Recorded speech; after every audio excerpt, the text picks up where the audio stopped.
Assalamualaikum warahmatullahi wabarakatuh. Ketemu lagi dengan saya Kling Lele. Di video kali ini saya akan melanjutkan menjawab beberapa pertanyaan supaya banyak juga yang terjawab PR-PR saya. Dan ini kayaknya pertanyaannya orang yang sama di video sebelumnya, yaitu Pam Koki.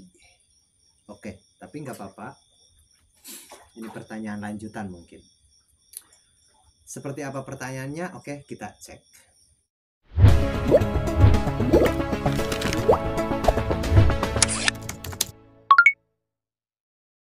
Oke sahabat, pertanyaannya seperti ini. Maaf Kang, mau tanya lagi. Ini yang keempat. Oh, pertanyaan tadi 3. Oh, maaf Kang, mau tanya lagi pertanyaan yang keempat. Karena pertanyaan yang pertama, kedua, ketiga sudah di video sebelumnya. Dan ini nyambung lagi pertanyaan yang keempat ceritanya. Jadi pertanyaan yang keempat, selama lele dipuasakan saat air bau, apakah tidak terjadi kanibalisme? Oke.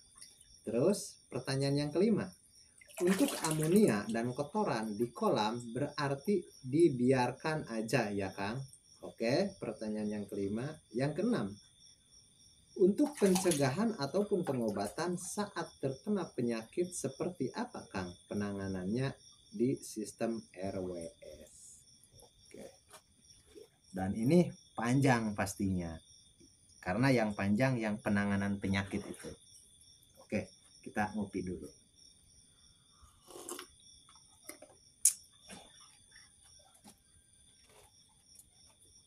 Jadi begini, oke, kita pertanyaan yang keempat saja. Pertanyaan yang keempat, selama dipuasakan apakah lele itu tidak terjadi kanibal? Jawabannya tidak. Karena dalam kondisi bau, lele itu nafsu makannya akan secara otomatis akan berkurang. Karena di situ terjadi amonia yang pupnya yang meledak seperti itu. Dan respon makannya pasti turun secara otomatis. Oke, jadi itu nggak masalah. Dan itu bisa dibuktikan. Bisa dibuktikan dengan catatan biasanya kalau ada yang mati, biasanya nih digempur sama yang hidup itu bukan karena faktor kanibal. Itu memang lele itu kalau ada yang sakit, meskipun nggak dalam kondisi sakit pun, maksudnya nggak dalam kondisi puasa pun, tetap lele itu dalam kondisi sehat, bukan dalam kondisi dipuasakan, itu tetap akan terjadi. Kalau ada yang lecet, yang luka, yang sakit pasti digempur sama yang hidup, dan akhirnya mati. Karena kalau sudah mati agak lambat juga memakannya, menggempurnya itu beramai-ramai. Biasanya pas lagi sakit-sakitnya oleng-oleng, wah dari situ digempur rame-rame dan akhirnya mati seperti itu. Dan ingat juga ada satu metode, yaitu metode bioplok. Sahabat harus tahu juga, bioplok itu begini cara kerjanya. Kalau ploknya itu lebih di angka tertentu, berapa mili per liternya, contoh nih, ada yang ambil kesimpulan jangan lebih dari 25 mili per 1 liter. Ada juga yang berkesimpulan minimal maksimal paling 45-50 mili, dan lebih dari itu kita harus dipuasakan. Ada juga, dan itu tergantung versinya dari mana kita belajar seperti itu, karena semuanya pasti ada alasannya. Dan bioplok pun yang dianggap sedikit canggih lah dari RWS, karena kalau dihitung-hitung sebenarnya begini sahabat, metode RWS itu sebenarnya itu kayak replikasi yang ada satu sistem yang dikurangkan dari sistem bioplok. Dia untuk mencapai plok sebenarnya. Jadi sebenarnya itu bioplok, tapi yang dikurangkan sistem, nggak lengkap. Contoh, bakteri pengurai amonia di bioplok ada subtilis, ada pokoknya banyak lah di bioplok. Dan di RWS nggak ada, karena itu bakteri aerob. Di RWS kita nggak menggunakan bakteri aerob. Oke, di Bioplok ada. Itu satu, hilang. Terus di Bioplok ada penyediaan bahan-bahan untuk menjadikan plok. Di antaranya probiotik, nitrobakter, kapur, garam, molase, dan lain sebagainya. Dan di RWS 0, sama sekali nggak ada biaya tambahan apapun, 0 rupiah, nggak ada penyediaan air. Itu untuk di RWS. Termasuk pengendapan air pun, kalau air dari sumur saya emang nggak diendapkan, langsung saja, seperti itu. Itu yang kedua yang dikurangkan. Dan yang ketiga, Bioplok kita menggunakan aerasi. Karena apa? Karena di situ ada bakteri aerob. Dan di RWS kita nggak menggunakan, karena nggak menggunakan bakteri aerob, jadi nggak menggunakan aerasi. Jadi kalau secara asas, tapi ini bukan Bioplok, bukan. RWS ya RWS, Bioplok ya Bioplok. Tapi begini, kalau bahasa sistemnya, Bioplok itu sistem yang mewah, yang megah. RWS itu sistem kampungan yang sangat sederhana lah, seperti itu. Yang semuanya serba terbatas, tapi bisa menghasilkan, seperti itu. Oke, jadi jawaban simpelnya untuk kanibal itu nggak terjadi, seperti itu. Dan aman-aman saja. Dan sahabat bisa buktikan itu. Kalau kurang yakin, sahabat bikin beberapa bak dan bagi dua, separuh menggunakan sistem itu, separuh jangan. Karena itu untuk kepuasan. Dan sahabat jangan percaya pada saya kalau sahabat belum membuktikan. Jangan percaya pada siapapun kalau sahabat belum membuktikan. Itu biasanya saya waktu belajar dulu. Jadi saya punya 10 bak dulu, termasuk yang di depan, yang di belakang 8. Yang 4 saya yang di belakang, yang 4 sistem lain, yang 4 sistem lain. Dan saya semasa belajar belum pernah saya menggunakan satu sistem semua, belum pernah. Saya lain-lain sistem di beberapa mentor seperti itu. Dan saya bandingkan seperti itu. Oke. Dan ini pertanyaan selanjutnya. Untuk amonia atau kotoran di kolam dibiarkan begitu aja, Kang? Ya, untuk amonia dibiarkan. Untuk amonia dibiarkan, nanti dia akan terurai sendiri. Dan untuk kotoran pun, karena kita pakannya sudah memakai probiotik, kan kita sewaktu pembibisan pakan mau ngasih pakan, dan saya tekankan, saya katakan itu wajib memakai bibis probiotik pakannya itu. Sewaktu itu kan kita menggunakan probiotik, dan secara nggak langsung itu secara otomatis di kolam nanti akan ada probiotik pengurai atau bakteri anaerob, seperti itu. Bakteri heterotrof ada di situ. Jadi ada bakteri heterotrof yang akan mengolah kotoran, yang memisahkan antara amonia dengan sampah-sampah yang lain, dengan nutrisi-nutrisi yang tersisa. Karena di situ ada beberapa nutrisi juga, seperti itu. Yang meskipun bentuknya sudah kotoran, nanti si Lactobacillus itu dia akan memisah-misahkan. Proteinnya masih ada nih, sekian persen dipisah, jadi dia mengurai seperti itu. Supaya ada yang positifnya, yang bagusnya bisa dimakan kembali akhirnya. Makanya sistem kerjanya sebenarnya hampir sama seperti Bioplok. Dia akan memakan sedikit ekosistem lah, meskipun nggak 100% seperti Bioplok, seperti itu. Jadi kotoran pun biarkan, amonia biarkan dalam kondisi sakit. Tapi kalau misalkan sahabat, tapi saya nggak tega, saya mau buang aja kotorannya, ya itu boleh, nggak kayak Bioplok. Kalau Bioplok jangan. Ini karena bukan Bioplok, kotorannya aja buang, blok, nanti kan keluar kotoran. Sudah keluar agak sedikit bagus, kan kayak endut itu, kayak kayak lumpur. Udah habis lumpurnya, udah tutup lagi, udah. Tapi tetap puasakan, jangan kasih makan. Dan itu selama 3 hari biasanya itu sehat lagi. Gimana taunya kita ikan sehat itu?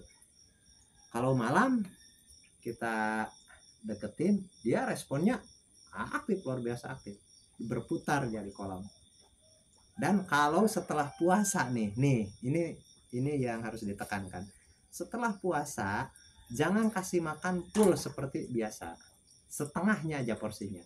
Pertama kali makan setelah puasa kan, pertama kali makan. Jadi bayangkan begini, sahabat di bulan Ramadan kan berpuasa, Jadi begitu buka, jangan kita langsung bak-bak, kalau bahasa saya makan sesuka hati, dan akhirnya kan nanti kamangkaraan kan seperti itu. Jadi secara sederhananya, jadi kita kasih makan setengah porsi aja supaya jangan bengkak nantinya, jangan terlalu nafsu dia makan. Dan misalkan kita jadwal makan lagi, baru kita kasih full.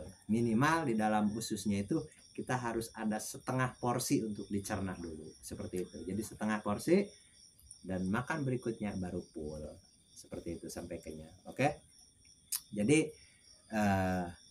kotoran ataupun amonia sebenarnya harusnya dibiarkan, tapi kalaupun sahabat kurang yakin, itu efek gak ngefek. Karena begini, kalau kotorannya itu dibiarkan, ada sisi positifnya, dia satu kali saja fase bau itu terjadinya. Tapi kalau kotorannya dibuang sampai bersih, apalagi kalau ditambah air baru, nah itu masalahnya nanti akan terulang. Setelah 1 minggu atau 10 hari nanti akan begitu lagi, terulang lagi, bau lagi, amonianya naik lagi. Nah itu masalahnya, karena nggak seimbang rasio pengurai bakteri dengan itu, nggak seimbang. Itu maksudnya. Oke, bisa dipahami. Jadi efek positifnya kalau kotoran nggak dibuang, itu fase itu hanya 1 kali. Nanti kalaupun ada, itu fase lain lagi, itu mau bertukar warna air, ada lagi fase tapi lain lagi. Fase yang itu 1 kali. Tapi kalau kotorannya dibuang, itu fasenya akan berubah. Dan makanya di beberapa video saya bilang, kalau kita ganti air, itu biasanya misalkan ganti air 50%, itu biasanya akan terulang lagi kejadiannya. Misalkan ini bau, kita ganti air, kita tambah air kita tambah air baru, dan baunya hilang, dan beberapa hari ke depan atau mungkin 1 minggu atau 10 hari dia akan bau lagi seperti itu, dan gak ada ujungnya. Akhir-akhirnya kalau ikannya sudah besar, mendekati panen, mulailah ikan itu radang, luka-luka, siripnya merah, dan lain sebagainya. Penyakit pun bermunculan nantinya, dan itu justru memicu penyakit kalau air nggak seumur, kalau saya panggil. Karena begini sahabat, usia air dengan usia ikan itu sebenarnya harus sama. Itu kuncinya, harus sama. Usia ikan 1 bulan, itu usia air itu harus 1 bulan seharusnya gitu. Dan itu agak panjang juga ceritanya. Jadi sahabat kalau mau detail lagi soal pembahasan itu, sahabat bisa mengikuti fitur gabung. Sahabat tekan tombol gabung dan bisa langsung terhubung ke saya. Dan itu saya pikir biayanya pun nggak mahal juga, di bawah 50.000 per bulan, itu pun dalam 1 bulan seperti itu. Jadi sahabat bisa tiap hari konsultasi seperti apa, seperti itu. Dan oke, kita lanjut ke pertanyaan berikutnya, yaitu untuk pencegahan ataupun pengobatan saat terkena penyakit, apa Kang penanganannya di sistem RWS? Oke, jadi begini, sistem RWS sebenarnya yang namanya penanganan penyakit itu nggak ada. Semuanya dibiarkan natural begitu saja, dan itu nanti belief sistem akan bekerja. Makanya sekarang saya mau membangun sistem supaya lebih terarah, lebih intensif dalam bimbingan, dan di situ akan ada pertanggungjawaban saya untuk menjamin bahwa lakukan saran yang saya katakan, dan resikonya, kalaupun ada resiko, saya yang tanggung. Seperti itu, untuk meyakinkan. Di situ belief system nanti akan bekerja. Karena bagaimanapun juga kita harus mengubah pola pikir kita, kita akan mengubah mindset kita, keyakinan kita sendiri. Contoh nih, kan logikanya air itu bau, terus kalau nggak diganti, masa baunya jadi hilang? Harus diganti dong, harus pakai air bau, harus diganti dong, harus pakai air baru supaya tidak bau. Kan itu masuk logika memang. Air bau, kalau nggak diganti kan gimana mau sembuh? Seharusnya kan diganti air baru. Dan itu kebalik, dan itu mengubah untuk kita percaya dan meyakini bahwa itu bisa terjadi, itu sangat susah. Seperti itu. Makanya saya akan adakan fitur gabung, sebenarnya lebih ke arah situ, karena banyak juga yang ngeyel, kecuali yang dekat-dekat yang saya langsung bisa kunjungi, ataupun sahabat kita yang sudah gabung join di member, istilahnya ada masalah yang sangat serius, kalau misalkan jaraknya mungkin 1 jam ataupun 2 jam dari rumah saya, kan ada kemungkinan saya bisa langsung ke lokasi. Kecuali kalau misalkan terlalu jauh di luar kota yang sangat jauh, sampai 5 jam 6 jam apalagi sampai pesawat, itu harus ada pengaturan lain lagi. Karena bagaimanapun juga kita pun harus tahu diri juga. Sahabat bayar sama saya 1 bulan 40.000, misalkan saya harus turun ke lapangan, ya bayangin juga gitu. Kecuali sahabat kasih ongkos saya untuk datang, ya barulah kita lain cerita seperti itu. Oke, jadi untuk pengobatan dalam sistem RWS sebenarnya nggak ada pengobatan. Karena secara asas dari awal, kalau kita dari awal mau membentuk sistem RWS, sebenarnya penyakit pun nggak ada, sahabat. Sebenarnya seperti itu. Tapi itu sangat agak sulit juga dijelaskannya seperti apa. Tapi yang jelas minimal gambarannya seperti itu. Mudah-mudahan sahabat bisa memahami. Dan saya pikir supaya tidak terlalu panjang untuk pertanyaan yang ini, kita harus jawab juga pertanyaan-pertanyaan yang lain. Jadi untuk pertanyaan yang ini saya pikir cukup sampai di sini dulu. Kita ketemu lagi di pembahasan berikutnya. Assalamualaikum warahmatullahi wabarakatuh.